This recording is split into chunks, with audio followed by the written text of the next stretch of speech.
Hello self love people, karibuni kwenye Insight with Carol.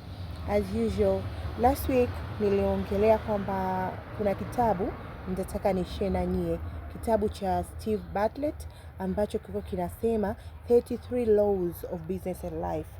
Sawa, kwa hiyo nilisema law ya kwanza ambayo ilikuwa inasema put all your buckets in your right order.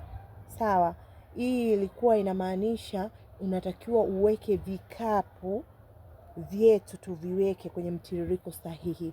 Fine. Nikasema nitakuja kuielezea this time vizuri, ndio nimerudi leo. Okay.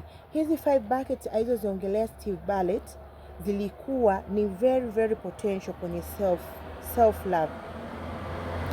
Hasa kwa mtu ambaye anataka kukua, kumove one stage to the other.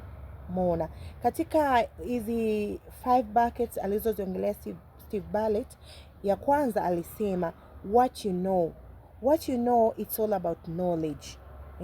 Ni kitu gani wewe unakijua, wewe una maarifa gani, labda kwa lugha ya Kiswahili aliipenda kuiongelea.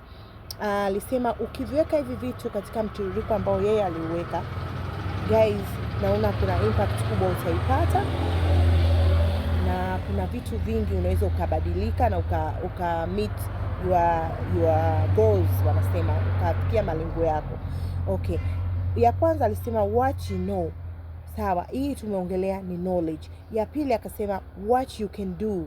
Sawa, hili tunasema ni skills. Ya tatu akasema who you know, what is your network.